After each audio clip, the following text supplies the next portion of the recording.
bisa terus bersekutu sampai dengan sore hari ini. Mari kita kembali belajar kebenaran firman Tuhan. Mari saya ajak kita kembali melihat ya, boleh dibuka presentasinya. Sebuah hal tentang yang kita pelajari selama 1 bulan ini tentang pertumbuhan. Ya, saudara-saudara sekalian, ada sebuah hal yang terjadi dalam proses pertumbuhan kita. Ya, ada yang namanya kendala. Ya, dalam semua proses, dalam semua perjalanan pasti ada gangguan, pasti ada kendala, pasti ada tantangan.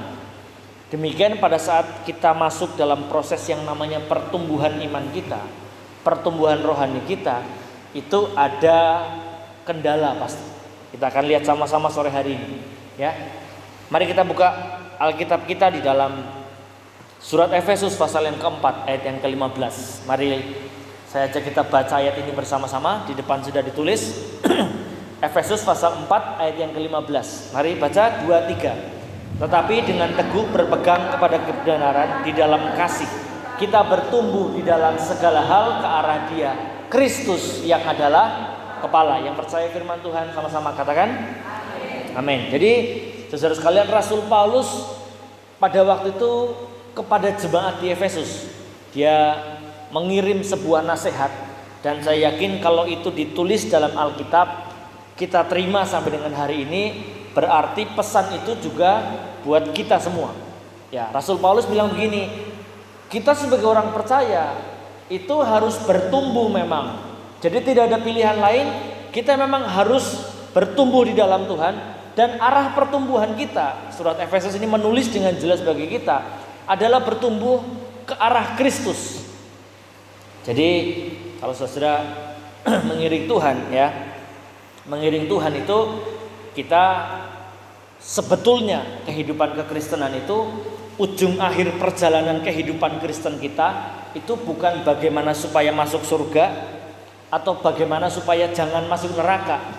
Kalau sekedar supaya masuk surga dan jangan masuk neraka, saya yakin semua agama juga ajarkan hal yang sama. Kalau cuma sekedar mau dapat ajaran tentang bagaimana supaya masuk surga, saya kira agama-agama lain, kepercayaan-kepercayaan lain malah caranya lebih detail. Ada yang ngasih caranya adalah A, B, C, D misalnya, harus lewat ini, lewat itu, harus lakukan ini, lakukan itu. Nah, tapi saudara sekalian, perjalanan kehidupan iman kita di dalam Tuhan sebagai murid Kristus, ujung akhirnya bukan sekedar bagaimana supaya nanti masuk surga, atau bagaimana saya mau ikut Kristen, saya mau ikut Tuhan supaya nggak masuk neraka. Bukan hanya itu Bapak Ibu Saudara sekalian. Perjalanan kehidupan kita di dalam kekristenan sebagai murid Kristus, ya ini yang ditulis dalam Efesus. Kita itu seumur perjalanan hidup kita, selama Tuhan masih berikan nafas bagi saya dan saudara sekalian, kita itu punya proses yang terus menerus yang namanya bertumbuh dalam segala hal ke arah Kristus. Ya, jadi saudara sekalian, ini yang harus kita pegang dalam hidup. Sebab hidup kita itu enggak melulu berujung nanti surga dan neraka sebetulnya. Kalau saudara baca dalam kitab Wahyu, setelah kedatangan Tuhan Yesus, ada sebuah masa, ada sebuah keadaan di mana kita umat Tuhan itu memerintah. Memerintah itu bukan dikatakan di dalam sorga, bukan. Tapi di sana ditulis dalam bumi yang baru, Yerusalem yang baru yang turun dari sorga. Nah, jadi kalau kita sekarang susah payah mengiring Tuhan, ikut Kristen supaya masuk sorga, ya oke lah. Tapi bukan itu tujuan akhirnya. Tujuan akhir kita, perjalanan kehidupan kita dalam Tuhan itu supaya kita semakin hari semakin bertumbuh. Bagaimana kita semakin serupa dengan Kristus. Ya, jadi saudara sekalian, inilah kenapa sepanjang bulan ini kita belajar bersama tentang yang namanya pertumbuhan.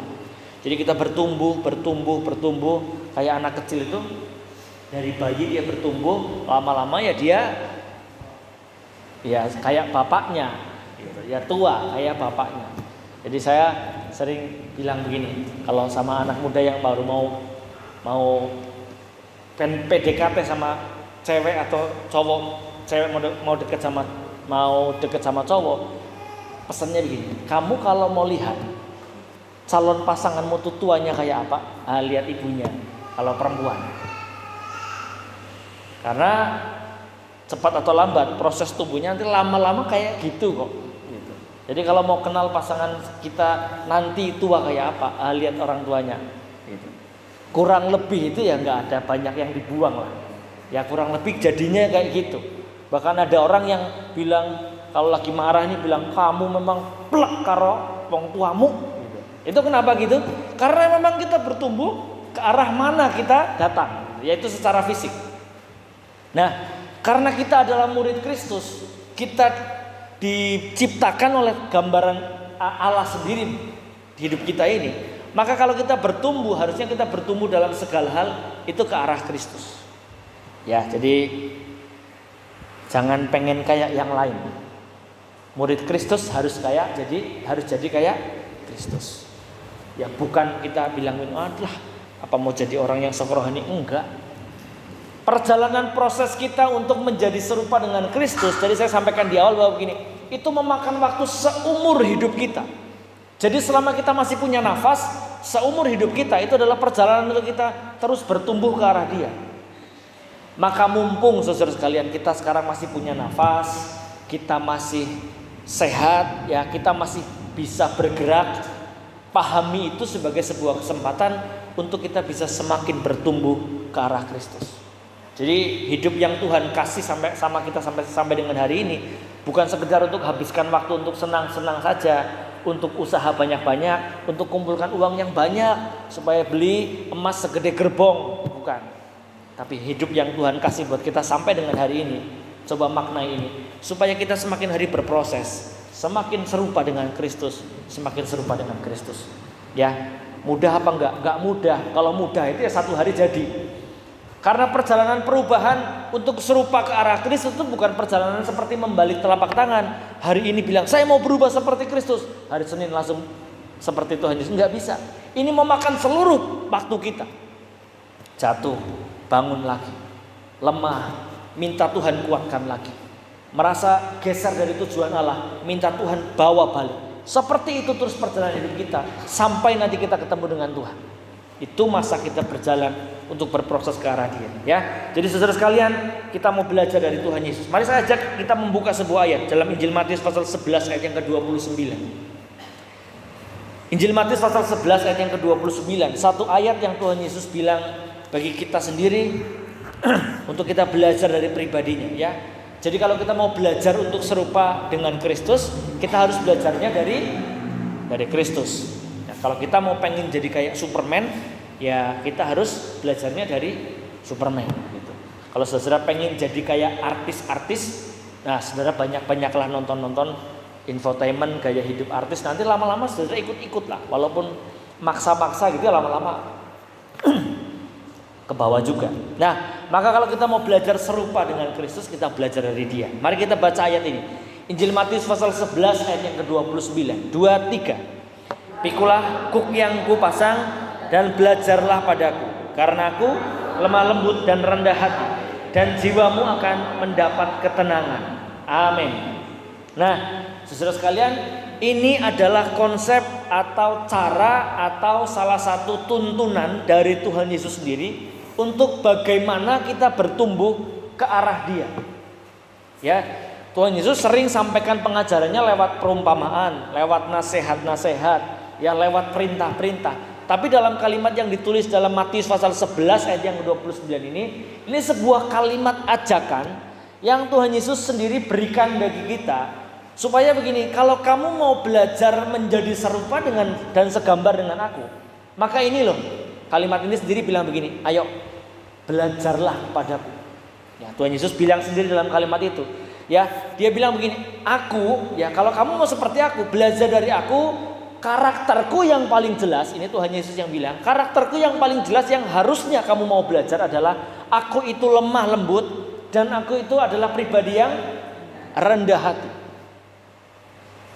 Kalimat selanjutnya Tuhan Yesus bilang begini, percayalah, kalau kamu mau belajar hidup dalam jalan kelemah lembutan, dalam jalan kerendah hatian, maka ini yang akan jadi bagian hidup kita. Kita akan punya ketenangan di dalam kehidupan kita. Jadi saudara sekalian, bahkan Injil Matius pasal 5 ayat yang kelima bilang begini, berbahagialah orang yang lemah lembut, karena dia memiliki bumi. Dunia ini bilang kalau mau memiliki bumi pakai tangan yang kuat, pakai pemerintahan yang besar, pakai kekuatan yang besar. Tapi firman Tuhan ajarkan bagi kita begini, untuk memiliki bumi, ya satu hal yang Tuhan Yesus beritahu buat kita, pakai kelemah lembutan. Makanya Tuhan Yesus bilang, yuk belajar dari pribadiku.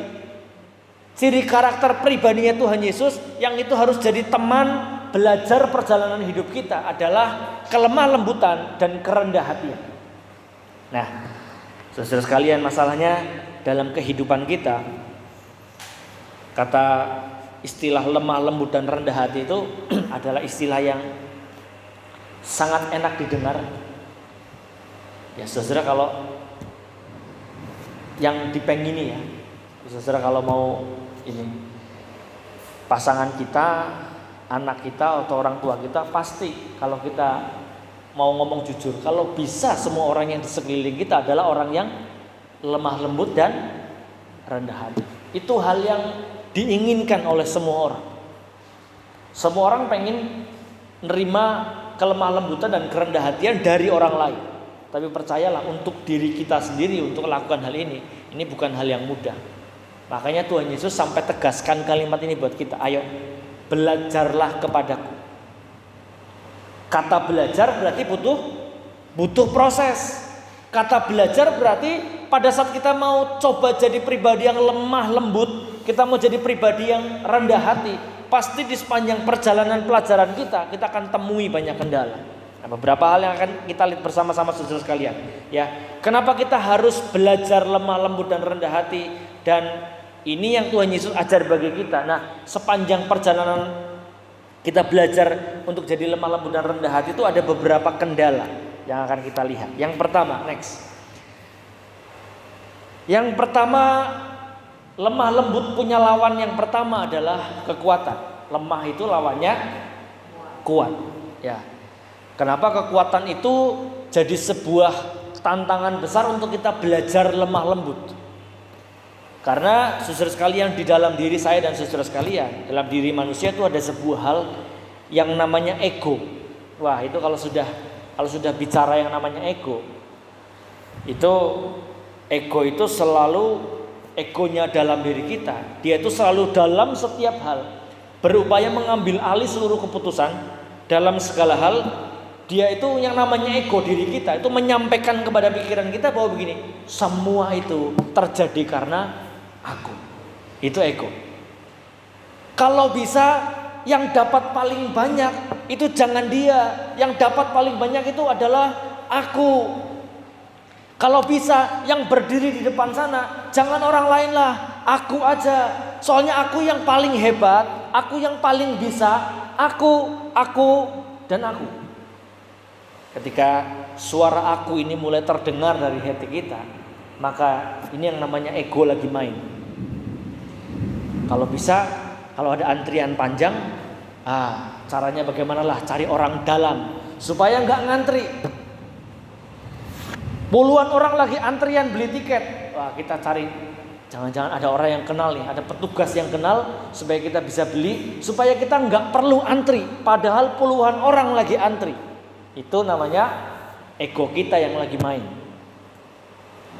Makanya manusia itu paling suka dalam segala hal, paling suka main yang namanya jalan pintas. Kenapa main jalan pintas? Ya sebetulnya jalan pintas itu bukan alasannya begini, ya supaya cepet lah, supaya urusan mudah, semuanya pakai jalan pintas. Makanya orang gampang sogok sana sini. Sebetulnya yang main dari awal, kenapa ada orang main jalan pintas, kenapa ada orang korupsi, kenapa ada orang sogok sana sini, kenapa? Karena dimulai dari yang namanya ego. Ketika ego mulai dibangun dalam diri kita, maka hal-hal yang harusnya jadi aturan, pasti ego itu akan lompati itu. Kalau bisa saya duluan, kalau bisa saya yang dapat, kalau bisa saya yang diutamakan, kalau bisa mereka nggak usah semua, saya saja. Jadi saudara sekalian, ego itu adalah sesuatu yang kalau dibangun dalam diri kita, Ketika ego itu berhasil memenangkan keputusan dalam diri kita, maka yang muncul dari dalam diri kita adalah begini, tuh kan, karena aku itu. Ketika kita berhasil melampaui orang yang harusnya antri banyak, lalu kita dapat orang dalam, lalu kita bisa nggak perlu antri sampai sana. Hati kecil kita bilang begini, kan, untung saya punya kenalan orang dalam, jadinya kan nggak repot kan. Disitulah yang namanya kekuatan diri kita mulai terbangun. Nah, saya ini. Nah, padahal yang namanya kekuatan-kekuatan yang berasal dari ego yang akhirnya memunculkan perasaan bahwa diri kita yang paling kuat, itu adalah sebuah kendala untuk kita belajar kelemah lembutan seperti yang Tuhan Yesus mau kita lakukan. Jadi saudara sekalian, segala sesuatu yang berdasarkan ego akan memunculkan dalam pikiran kita begini. Segala sesuatu yang terjadi itu karena kekuatanku. Segala sesuatu yang ada di depan sekarang, di depan mataku sekarang, segala sesuatu yang aku punya sekarang, itu semua karena kebisaanku. Dan yang namanya egois, yang namanya kekuatan diri, saudara sekalian, ini bersifat dia seperti tanaman. Kalau dia dipupuk, dia akan makin kuat. Dan kalau kekuatan ini, kalau ego ini dalam diri kita akan makin kuat, lama-lama kita akan jadi orang yang super ego, sampai kita nggak sadar kalau kita itu sudah dilihat orang, ya ampun, wongko ora gelem, wongko sekarpe dewek ya, wongko ora gelem ngalah, dan kita lihat, ya biarin, kita akan sampai di posisi seperti itu. Karena yang namanya kekuatan diri, mengandalkan kebisaan diri, mengandalkan keegoisan kita, itu adalah seperti tanaman yang dipupuk. Tadinya coba-coba kecil, lama-lama besar, lama-lama tumbuh, lama-lama menguasai hati kita. Ya, dan yang selanjutnya, kalau kekuatan ini menguasai diri kita, maka yang selanjutnya adalah begini, next. Yang selanjutnya terjadi adalah next lagi. Yang terjadi dari kekuatan yang terbangun adalah kekerasan itu akan jadi ciri khasnya diri kita. Biasa bangun ego, andalkan kekuatan diri, maka selanjutnya yang terjadi dalam kehidupan kita adalah kita jadi orang yang keras hati. Nah, keras hati, kekerasan dan mengandalkan kekuatan sendiri itu adalah lawannya dari kelemah lembutan. Jadi kalau Tuhan Yesus bilang ayo belajar lemah lembut, berarti yang harus kita tundukkan adalah mengandalkan diri kita dan kekerasan hati kita. Ya, tadi 2 Korintus pasal 12 ayat yang ke-9, coba kita lihat sama-sama. 2 Korintus pasal 12 ayat yang ke-9. Sudah ketemu? Ya, di depan ada, coba saudara baca. Tetapi jawab Tuhan kepadaku, cukuplah kasih karuniaku bagimu, sebab justru dalam kelemahanlah kuasaku menjadi sempurna. Sebab itu terlebih suka aku bermegah atas kelemahanku, supaya kuasa Kristus turun menaungi aku. Nah, jadi nggak ditulis di sini begini, sebab justru dalam kekuatan kita lah kuasa Tuhan jadi disempurnakan. Enggak. Ayat ini bilang begini bagi kita, sebab justru dalam apa? Dalam kelemahan kita. Makanya kalimat selanjutnya Rasul Paulus bilang begini, sebab itu aku lebih suka bermegah. Bermegah itu artinya yang aku tunjukkan, yang justru aku berusaha perkenalkan sama orang, bukan aku yang bisa apa-apa, bukan aku yang selalu di depan, bukan aku yang selalu pengen diutamakan, tapi yang Rasul Paulus bilang begini, aku lebih suka kalau orang kenal bahwa memang aku punya kelemahan. Ya, kita tuh paling gak suka kalau kelemahan kita itu kelihatan sama orang. Kita tuh paling gak suka kalau kegagalan kita, ya, keterbatasan kita, kejelekan kita yang gak baik dalam diri kita itu dikenal sama orang. Pengennya kalau bisa itu orang kenal kita sebagai orang yang serba bisa. Pokoknya paling hebat lah. Pokoknya kalau ngerjain apa-apa selalu kalau ada saya pasti bagus. Itu yang pengen kita perkenalkan sama orang. Kalau bisa, kalau ada apa-apa, aku duluan lah. Supaya orang tahu, aku orang yang paling hebat. Aku orang yang paling perhatian sama orang lain. Aku orang yang paling utama dibanding orang lain. Itu yang sering kali kita pengen pertontonkan sama orang.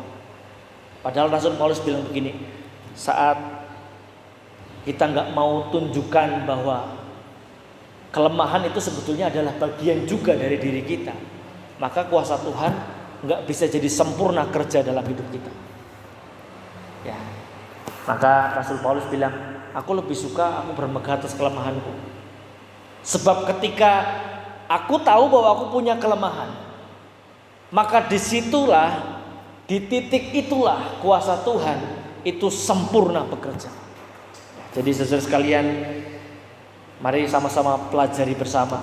Kalau kita mau belajar seperti pribadi Tuhan Yesus yang lemah lembut, maka yang perlu ditundukkan dari diri kita adalah rasa bahwa diri kita itu selalu bisa.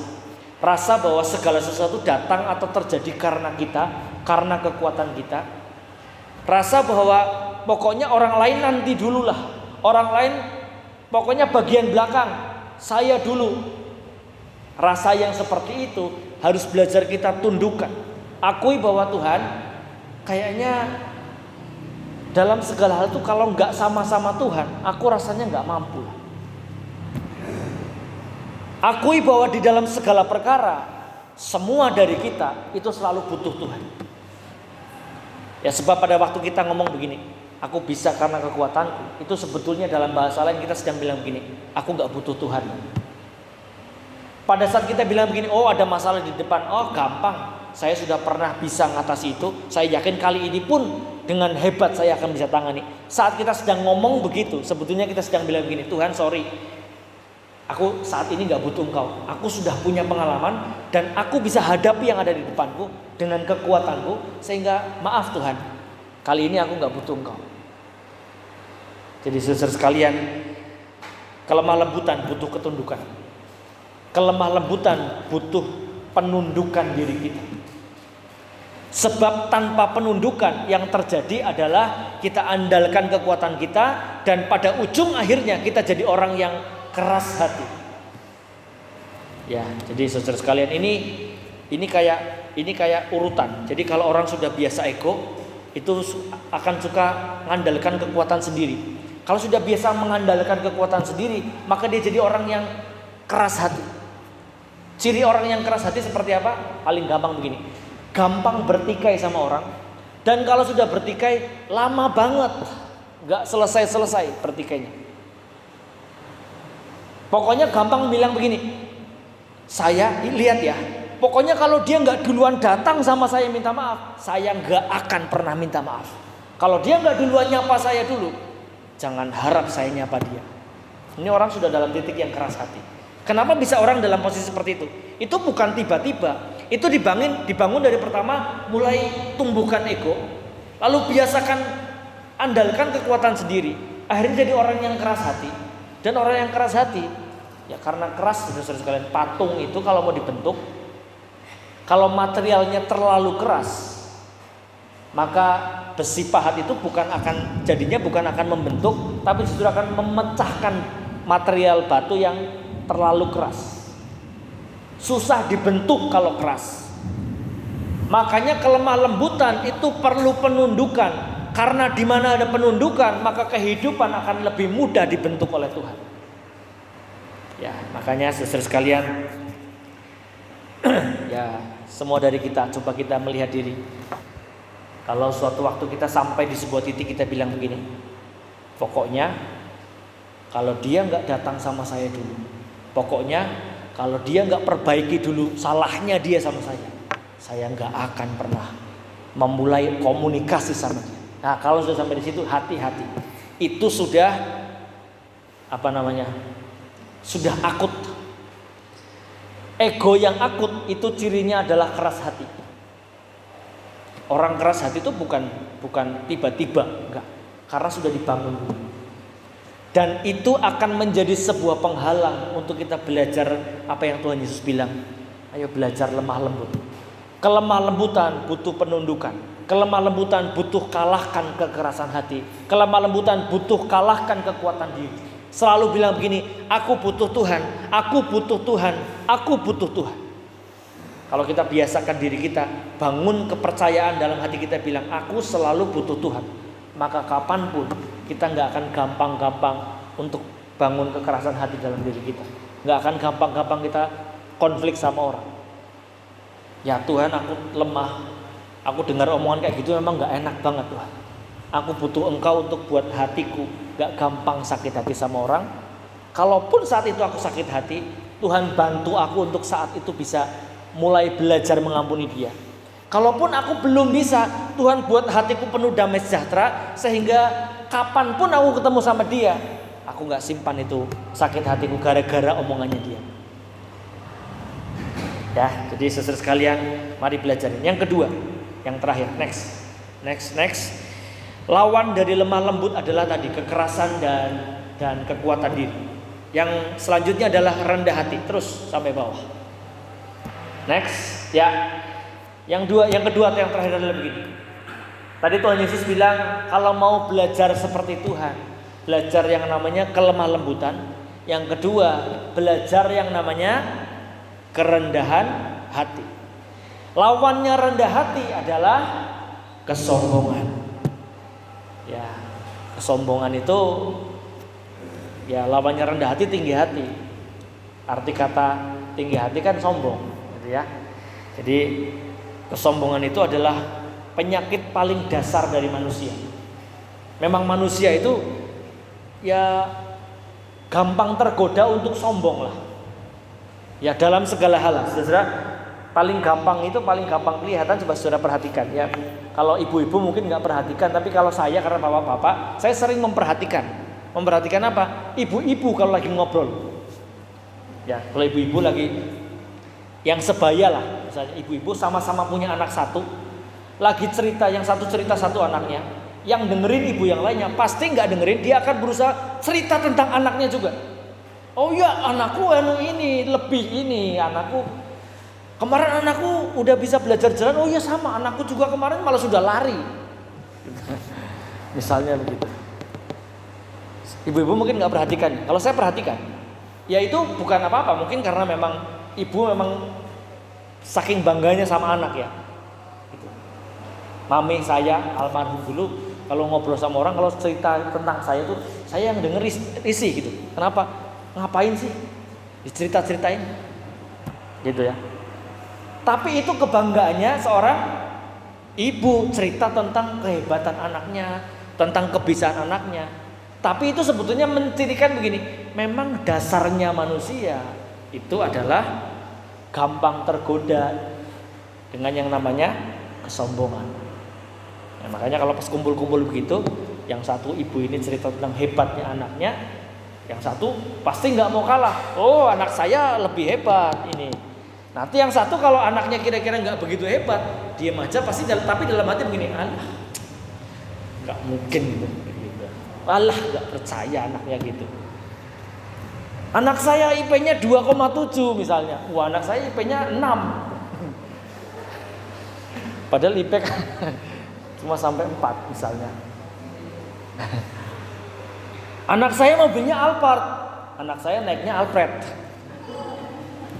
Misalnya begitu. Ya itu karena yang namanya kesombongan itu selalu menyamar dalam berbagai bentuk dan berbagai rasa. Ya, kadang-kadang kita itu kesombongan bisa kadang-kadang muncul tumbuh dalam senioritas. Wah, saya lebih senior, kamu junior. Itu sebetulnya lagi sombong, bukan karena lebih tinggi. Wah, saya ini lebih tua loh, kamu muda, kamu belum apa-apa lah, ilmumu belum seberapa, saya ini ilmunya sudah tinggi. Senioritas itu sebetulnya kesombongan yang menyamar gitu ya. Karena yang namanya kesombongan itu menyamar dalam berbagai bentuk, berbagai rasa, berbagai jenis. Tapi pada dasarnya hal mendasar, atau saya bilang ini sebuah penyakit mendasar dari manusia, itu yang namanya kesombongan. Makanya sebuah ayat dalam 1 Petrus pasal 5 ayat yang kelima, coba lihat. Next lagi. Ya, 1 Petrus pasal 5 ayat yang kelima bilang begini. Demikian jugalah Hai orang-orang muda. Coba saudara perhatikan kalimat ini dan saudara akan lihat apa yang diajarkan di surat Petrus ini. Hai orang-orang muda, tunduklah kepada orang-orang yang tua. Oke ya, orang muda tunduk kepada orang tua. Tapi kalimat selanjutnya bilang begini, dan kamu semua, ya, jadi yang muda juga, yang tua juga. Kalimat selanjutnya bilang begini, rendahkanlah dirimu seorang terhadap yang lain. Jadi kenapa ayat ini ditulis? Karena kadang kesombongan itu menyamar dalam senioritas. Saya lebih tua, saya lebih hebat, saya lebih terkenal, saya lebih punya banyak pengalaman daripada kamu. Makanya ayat ini ditulis begini. Memang orang-orang muda harus tunduk sama orang-orang tua, tapi di atas semuanya itu, kamu semua coba rendahkanlah dirimu seorang terhadap yang lain. Walaupun orang muda harus tunduk pada orang yang lebih tua, yang lebih tua juga harus belajar sama-sama untuk merendahkan diri. Yang muda apalagi bukan hanya suruh tunduk, tapi merendahkan diri juga. Ya, kalimat selanjutnya dipertegas lagi dengan sebuah kalimat begini. Karena Allah itu menentang orang yang congkak, tetapi mengasihani orang yang rendah hati. Ya, makanya saudara sekalian, kalau kita bangun ini yang namanya tinggi hati, ini akan jadi sebuah kendala kalau kita mau belajar kerendahan hati. Karena lawannya rendah hati adalah tinggi hati. Sebuah kisah dalam Injil Lukas pasal 21, pasal 22, ketika Simon Petrus, ini Pak Simon. Maaf ya Pak Simon, ini kisah. Simon Petrus dalam Lukas pasal yang ke-22 ayat 31 sampai dengan 34. Simon bilang begini. Tuhan Yesus bilang begini sama Simon. Saya ini agak kaku ada Pak Simon, jadi saya manggil Simon itu agak Tuhan Yesus bilang sama Pak Simon itu nanti dikira Pak Simon ini. Jadi gitu ya. Simon Petrus ya. Ayatnya nulisnya Simon soalnya, jadi saya harus bacanya Simon, masa Petrus orang nulisnya Simon. Jadi Tuhan Yesus bilang sama Simon begini, Simon, lihat, iblis telah menuntut untuk menampik kamu seperti gandum, tetapi aku telah berdoa untuk engkau supaya imanmu jangan gugur. Dan engkau, jikalau engkau sudah insaf, kuatkanlah saudara-saudaramu. Jawab Petrus, Tuhan, lihat, pada waktu Tuhan Yesus lagi nasihati si Simon Petrus ini, Petrus dengan lantang dan sebetulnya sombong. Dia bilang begini, Tuhan, aku bersedia masuk penjara dan mati bersama-sama dengan engkau, katanya begitu. Makanya di awal tadi saya bilang begini, yang namanya kesombongan itu menyamar dalam berbagai bentuk dan berbagai rasa. Kelihatannya kalimat Petrus itu seperti kalimat patriotisme. Tuhan, kalau engkau di penjara, aku ikut. Kalau engkau mati, aku juga di belakangmu, begitu ya. Tuhan Yesus sampai bilang gini, aduh Petrus, nih tak bilangin kamu ya. Hari ini sebelum ayam berkokok 3 kali, kamu sudah menyangkal aku 3 kali. Simon Petrus bilang begitu. Saya yakin ini nggak ditulis dalam ayat ini, tapi saat itu karena dia sudah sombong, pasti belakangnya ya saya bisa gambarkan Petrus pasti jawab gitu, nggak mungkin. Saya ini loh, andalkan saya. Nanti kalau Tuhan masuk penjara, lihat saya di belakangmu. Nonton gitu maksudnya. Ternyata Injil Markus pasal 14 ayat yang ke-71 ini tragis sekali yang disampaikan oleh Petrus. Petrus bilang begini, setelah ada orang yang nanya, kamu muridnya ya? Oh bukan, aku bukan muridnya. Kamu main bercanda aja. Orang beda loh, beda. Ada lagi yang nanya, kamu muridnya ya? Siapa yang bilang bukan? Jangan sembarangan ngomong. Nanti saya tuntut kamu kalau kamu nuduh-nuduh sembarangan. Ada orang nanya lagi, kamu muridnya ya? Markus pasal 14 ayat 71 bilang begini, maka mulailah Petrus mengutuk dan bersumpah. Bukan cuma ngelak, bukan cuma pura-pura gak kenal. Ayat ini menulis begini, Petrus itu mengutuk dan sampai bersumpah. Dia bilang, aku gak kenal sama orang yang kamu sebut-sebut itu. Masih mending kalau jawabnya dia begini, aku gak kenal sama Yesus. Itu masih mending ya, walaupun ngeles juga, tapi ya masih nyebut namanya lah. Kalimat ini bilang begini, Aku nggak kenal orang yang, siapa sih kamu sebut itu? Jadi segitunya dia berbalik berapa derajat ya? 180 derajat. Tadinya yang dia bilang begini, saya berdiri, Tuhan enggak, kalau kamu masuk penjara aku ikut, kalau kamu mati aku juga ikut. Di belakang dia bilang, aduh maaf, siapa sih? Aku enggak kenal yang kamu sebut-sebut itu. Yakin, sumpah dia bilang begitu. Sampai dia bilang sumpah. Awal mulanya ini dari mana? Dari kesombongan. Kesombongan menyamar dari berbagai bentuk dan rasa. Akhirnya kesombongan itu membawa Simon Petrus ini ke sebuah titik. Sampai dia akhirnya bersumpah, akhirnya dia mengutuk, akhirnya dia melakukan hal yang bikin Tuhan Yesus sedih hati. Maka saudara sekalian, kita belajar. Kalau kita mau jadi pribadi yang rendah hati, ya ini harus kita kalahkan. Lawannya adalah tinggi hati. Sadari bahwa begini, memang manusia pada dasarnya itu sombong. Maka kita harus hati-hati. Kalau kita nggak tahu bahwa manusia itu memang gampang sombong, maka kita nanti nggak hati-hati. Sadari saudara sekalian, bahwa penyakit mendasar manusia itu memang gampang sombong. Makanya dari kita sadar, maka kita akan belajar mawas diri dalam segala hal. Kita akan tahu hati-hati nih, jangan sampai kita sombong. Kalau sombong, ujungnya nanti justru malah apa yang dilakukan Petrus seperti itu. Sebuah ayat terakhir kita baca sama-sama sore hari ini untuk menutup pelajaran firman Tuhan sore ini. 1 Petrus pasal 5 ayat yang ke-6. Ya, bawah. Terus. Paling bawah. Ya. Apa saya salah tulis? 1 Petrus pasal 5 ayat yang ke-6. Oke, kita baca sama-sama. Ada ditulis di depan. Ya. Mari pemain musik maju ke depan. Bangkit berdiri bersama-sama. Karena itu, rendahkanlah dirimu di bawah tangan Tuhan yang kuat, supaya kamu ditinggikannya pada waktunya. Jadi ini pesan Tuhan. Silakan tetap tinggi hati, dan yang terjadi kita akan makin diturunkan. Tapi kita belajar untuk rendah hati. Maka janji firman Tuhan bilang begini, maka pada waktunya kita akan dibawa Tuhan naik tinggi. Ya, ini sesuai dengan janji kebenaran firman Tuhan. Puji Tuhan, Tuhan Yesus memberkati. Mari kita tundukkan kepala dan kita menghadap Tuhan.